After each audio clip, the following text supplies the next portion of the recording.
El très grande Yves Stalloni, un maître des mots, un professeur du grand lycée du Mont d'Urville. C'est ça. Alors, belle fête du livre, édition 2015. Je crois que c'est pas mal parce qu'il y a de la respiration, il y a du monde, il y a de la motivation, il y a de bons auteurs. Voilà, c'est un endroit où il faut être, agréable, de rencontre. Comment vont les mots aujourd'hui? Les mots, vous l'écrivez comment déjà? MOTS. Oui, alors les mots par certains côtés ils sont un peu malades, donc ça serait MAUX, mais il y a beaucoup de défenseurs des mots et les gens sont très sensibles au bien parler, à l'origine. Donc le combat n'est pas complètement perdu, même si la jeunesse a tendance à faire de temps en temps des SMS un petit peu bricolés avec des sons phonétiques et l'absence d'orthographe. Non, il y a, je crois, encore de l'espoir dans ce domaine. Aujourd'hui, dans cette fête du livre, cette rencontre face aux lecteurs, aux lectrices, avec vos ouvrages, c'est une recherche de l'humanité?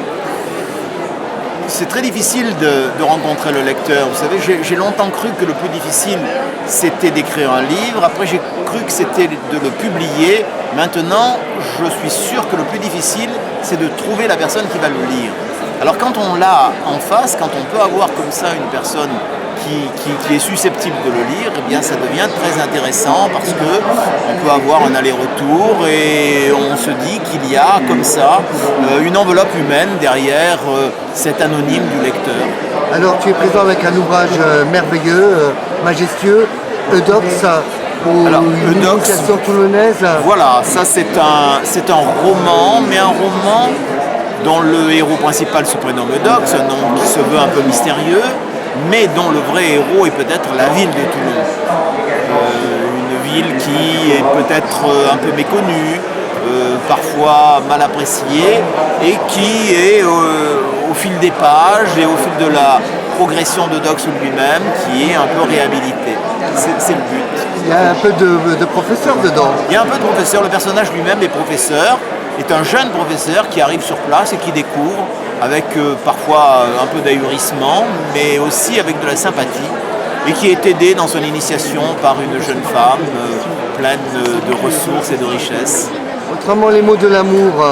Alors les mots de l'amour et de l'amitié, là c'est un ouvrage qui est un peu différent. Il s'agit d'une anthologie très subjective de 365 mots. On a voulu qu'il y en ait un par jour, je dis on, parce que nous l'avons écrit à deux, avec mon ami Paul des Allemands. Et pour chaque jour, nous avons picoré un terme qui se rapporte au domaine affectif. Et l'amour et l'amitié me semblent quand même très proches, même si de temps en temps ils sont en contradiction. Et pour chaque mot, nous avons imaginé un petit commentaire, des références, des renvois, des citations, toute une série de choses qui peuvent nourrir l'esprit, faire sourire et en même temps peut-être apporter du savoir et de la culture. C'est une collection parce que... Il y en a, nous en avons fait 7 dans la collection, il y en a 2 en ce moment, mais la collection en comporte une bonne quinzaine. Et donc nous sommes les co-auteurs de 7 d'entre eux. Le premier a été sur les proverbes, puis un sur les expressions, il y en a un sur les expressions latines, un sur les mots nouveaux et ainsi de suite. Voilà le but. Voilà, alors si on veut contacter Yves Stalloni, comment on le contacte? Alors on va sur, on peut m'adresser, on peut aller voir d'abord sur internet à mon nom et on trouvera toute une série de références, mais on peut aussi m'envoyer un message électronique. Moi j'ai tendance à dire courriel parce que j'aime beaucoup le mot plutôt que mail. Un courriel à yves.stal, S-T-A-L, un seul L, @wanadoo.fr. Voilà. J'espère avoir beaucoup de correspondants.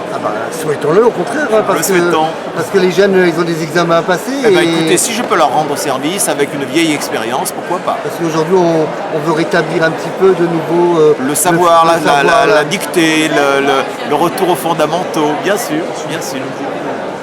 Merci de votre merci infiniment. Vous fêtez une magnifique fête du livre édition 2015. On va remontrer vos ouvrages.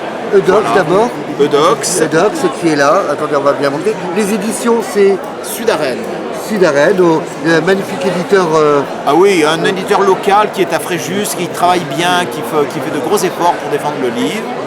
Et après les autres, c'est Chêne, on va les Chêne, qui remonter. est un éditeur plus connu sous le nom de Hachette, puisque c'est un sous-produit de Hachette, et qui a une très très belle collection. On peut aller voir le catalogue de Chêne, ce sera très très intéressant. Des projets pour l'année 2015? J'ai un roman en cours, un roman à tendance un peu historique, sur un personnage de Varrois. Mais je ne peux pas en dire plus parce qu'il y a un peu la superstition des auteurs. Je n'en parlerai que quand le livre sera fini et quand il sera édité. Voilà, on vous contacte sur Internet. Volontiers. Et c'est vraiment une magnifique rencontre que je voudrais remercier vous avez été le professeur de Marc Archip, qui est un très grand ami écrivain. Ah oui, et c'est un honneur. Un garçon de talent, un garçon de plein de talent. Voilà, je voulais vous remercier Merci infiniment. Merci et bien. de votre savoir et de votre humanité. Merci beaucoup. Merci bien. Vous intéresse, madame?